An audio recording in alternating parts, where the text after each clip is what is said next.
अस्सलाम वालेकुम बच्चों, मैं अब्दुर्रहमान सर आप लोगों के लिए आज 7th स्टैंडर्ड की हिस्ट्री की बुक से सिविक्स का थर्ड लेसन लेकर हाजिर हुआ हूँ। तो बच्चों, हमने 2 सबक पढ़ चुके हैं पहले। आज हम तीसरा सबक स्टार्ट करने वाले हैं, तो लेक्चर को ध्यान से सुनना है और जो भी मेन अहम पॉइंट है उसको आप लोग नोट कर लेंगे। तो चलो लेक्चर स्टार्ट करते हैं। तो चलो शुरू करते हैं तीसरा सबक, दस्तूर की खसूसियात। तो दस्तूर की खसूसियात में हम पॉइंट वाइज पढ़ने वाले हैं। तो पहला पॉइंट देखेंगे हम। पहला जो पॉइंट है वफाकी निज़ाम या वफाकी हुकूमत। तो इसको वफाकी हुकूमत क्यों कहा जाता है? देखो, हमारे भारत में बहुत ही वसी आबादी है, मतलब बड़ी आबादी है और इलाके भी बड़े बड़े हैं। तो एक ही जगह से बैठकर सारे भारत को नहीं चला सकते। तो इसीलिए क्या किया गया है, वफाकी हुकूमत बना दी गई है। वफाकी हुकूमत में क्या होता है कि हुकूमत को 2 हिस्सों में बांट दिया गया है। एक होता है मरकज़ी हुकूमत और दूसरा होता है रियासती हुकूमत। यानी मरकज़ी हुकूमत अपना काम देखेगी और रियासती हुकूमत अपना काम देखेगी। जैसे मतलब अभी कोई भी एक अकेला इंसान कोई भी ऑफिस या बड़े हॉस्पिटल या कुछ को नहीं चला सकता, तो वो मैनेजर, सुपरवाइज़र ऐसा कुछ बना देता है, हिस्सों में बांट देता है। तो इसी तरह से क्या है ना कि हुकूमत निज़ाम चलाने के लिए 2 हिस्सों में बांट दी गई है, एक मरकज़ी और एक रियासत। अब देखते हैं मरकज़ी हुकूमत क्या क्या करती है और वफाकी रियासती हुकूमत क्या क्या करती है। तो मरकज़ी हुकूमत देखो क्या क्या करती है। जैसे पूरे मुल्क की हिफाजत करना, ये मरकज़ी हुकूमत की ज़िम्मेदारी है।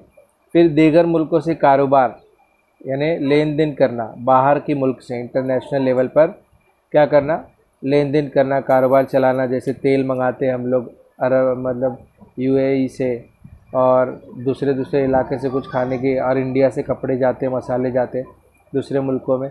तो इस तरीके से मतलब ये चलाना भी मतलब मरकज़ी हुकूमत की ज़िम्मेदारी है। फिर मुल्क में अमन व अमान कायम रखना, यानी झगड़े जब हो रहे हैं, दूसरे मुल्क का हमला हो रहा है कुछ, जैसे अभी चीन का हो रहा है, तो ये सारी ज़िम्मेदारी मरकज़ी हुकूमत पर आती है। मरकज़ी हुकूमत को ये सारे संभालने पड़ते हैं।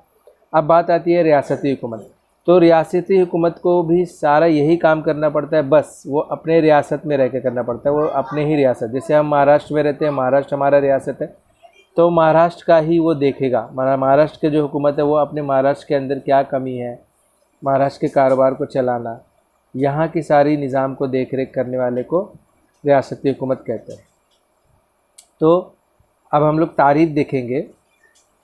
वफाकी हुकूमत की एक तारीफ़ दी गई है अपनी किताब में। देखो लिखा है, 2 सतहों पर आपसी तालमेल के साथ, 2 सतहों पर यानी एक मरकज़ी सतह और एक रियासती सतह, इन दोनों के आपसी तालमेल के साथ मुख्तलिफ़ मौज़ूआत पर कानून साजी करके हुकूमती अमूर चलाने के निज़ाम वफाकी निज़ाम कहते हैं। ये इसकी तारीफ़ हो गई है।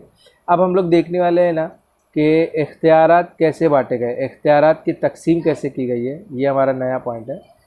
तो देखो, वफाकी हुकूमत और रियासती हुकूमत 2 बन गए हमारा मालूम है, यानी ये दस्तूर ने ये इख्तियारात की तकसीम कर दी। तो देखते हैं इसमें मतलब हम लोग क्या क्या इख्तियारात दिए गए हैं इन लोगों को।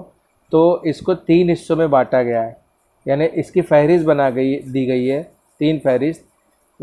एक है मरकज़ी फ़हरिस्त, फिर है वफाकी फ़हरिस्त, उसके बाद मतलब मरकज़ी और वफाकी एक ही है, ये एक याद रखना आपको। उसके बाद आपको रियासती मिलेगा और उसके बाद मुश्तरका मतलब दोनों मिला के। तो देखो मरकज़ी फ़हरिस्त में क्या होता है, मरकज़ी फ़हरिस्त में जो दिए गए ना कुल 97 मौज़ूआत है, यानी 97 मरकज़ी हुकूमत को काम दिए गए, ये ऐसा करना आपको।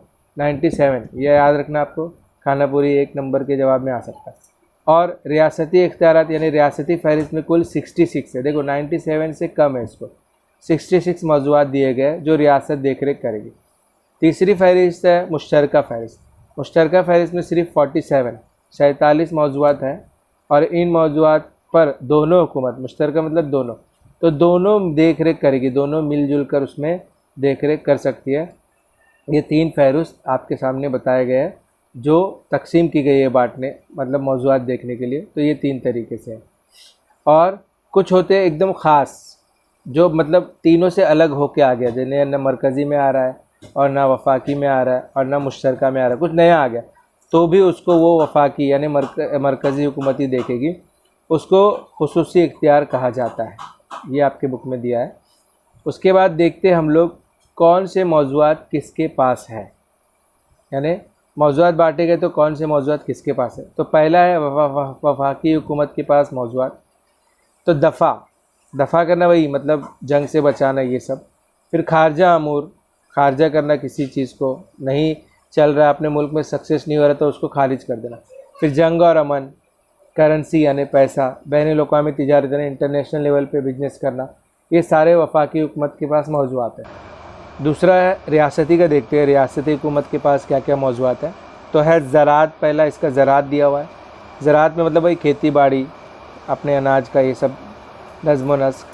फिर मुकामी इंतज़ामिया, मुकामी मतलब सिर्फ उसी रियासत का, जिस रियासत के हुकूमत चला रहे वो उसी रियासत, जैसे महाराष्ट्र हो गया, तमिलनाडु हो गया, कर्नाटक हो गया, ये सब। उसके बाद सेहत, वो अपने रियासत का देखेगा। फिर जेल इंतज़ामिया, ये सारे इसके पास दिए गए मौजूआत। फिर दोनों हुकूमतों के पास, नंबर 3 है, दोनों हुकूमतों के पास मुश्तरका मौजूआत क्या है। तो रोज़गार देना, दोनों हुकूमत रोज़गार देने का। फिर माहौलियात, माहौल सही करने का, माशी और समाजी मनसूबाबंदी, माशी तरक्की, समाज की तरक्की, ये सारे मनसूबाबंदी। इनफरादी कानून साजी, यानी कोई अलग तरीके पे कानून साजी तैयार करना। और तालीम की ज़िम्मेदारी, ये दोनों हुकूमत के पास है कि नहीं, कोई अकेला थोड़ी ना देखेगा तालीम वालीम का, दोनों के पास। अब हमारा जो अगला पॉइंट है वो है मरकज़ के ज़ेर इंतज़ाम इलाके, यानी मरकज़ के पास कौन कौन से इलाके हैं। तो हमको पता है कि भारत जो है वो एक वफाकी मुल्क है, वफाकी इंतज़ाम चलाता है। तो हुकूमत जो है वो 28 रियासतें हमारे इधर और 9 मरकज़ के ज़ेर इंतज़ाम इलाके हैं, यानी 28 रियासत और 9 मरकज़। मरकज़ में क्या होता है कि मरकज़ के ज़ेर इंतज़ाम इलाके वफाकी हुकूमत के मातहत होते हैं। अब देखो मरकज़ के पास क्या क्या है, 9 है, याद रखना इतना, और रियासत के पास 28 है। तो देखते हैं नाम पढ़ के, यहाँ पे आपका लिखा है नई दिल्ली एक हो गया, दमन दीव 2, पदोचरी, चंडीगढ़, दादर नगर हवेली 1 2 3 4 5 6, अंडमान 7, निकोबार, लक्षद्वीप और जम्मू कश्मीर और लद्दाख, ये मरकज़ के ज़ेर इंतज़ाम है। देख लो आप लोग भी गिन सकते, पूरे 9 हैं, यानी मरकज़ वाले ये सारे इलाके की देखरेख करते हैं।